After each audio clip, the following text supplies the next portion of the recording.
নিজেকে এতটা বদলে ফেলো যেন মানুষ তোমাকে আগের মতো দেখার জন্য আকুল হয়ে যায়। ঠিক এমনই একটি ছেলের গল্প যার কাহিনী তোমাকে নাড়িয়ে দেবে। একটি ছেলে ছিল, তার মনটা ছিল খুবই পরিষ্কার আর ভালো, কিন্তু তার একটা বড় সমস্যা ছিল। সে অন্যদের জন্য নিজের সীমার থেকেও বেশি করে ফেলত।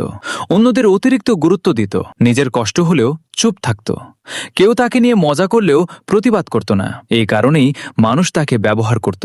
কাজ থাকলে তার কাছে আসতো, কাজ শেষ হলে আর খোঁজও নিত না। ছেলেটা ভেতরে ভেতরে কষ্ট পেত, রাগ করত। কিন্তু কারো জীবনে সে থাকুক বা না থাকুক, এটা কারো জন্যই গুরুত্বপূর্ণ ছিল না।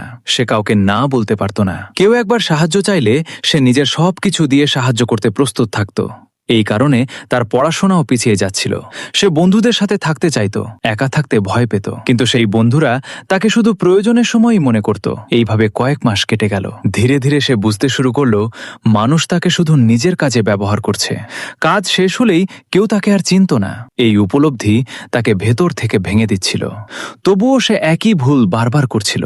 অবশেষে একদিন সে পুরোপুরি বুঝতে পারল এই পৃথিবীতে সে শুধু এক মজার জিনিস হয়ে আছে, যার কোনো মূল্য নেই। সে একা ঘরে বসে কাঁদত। কিন্তু তারপর একদিন সে সিদ্ধান্ত নিল সবকিছু বদলাবে। সে আর সস্তা হতে চায় না যে কেউ ইচ্ছা মতো ব্যবহার করবে। সে এমন মানুষ হতে চায় যার মূল্য বুঝে মানুষ তার কাছে আসবে।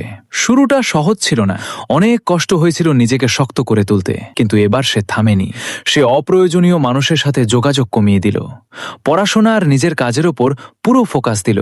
যে ফোন তাকে বিভ্রান্ত করত সেটাও দূরে রাখল। এখন কেউ ডাকলে সে আগে নিজের কাজ দেখে, সময় না থাকলে সরাসরি না বলে দেয়। ধীরে ধীরে তার জীবন বদলাতে শুরু করলো। যেখানে আগে 5 নম্বর পেলেই খুশি হতো, এখন 80% পেয়েও সন্তুষ্ট হয় না। সে নিজের মন আর মাথা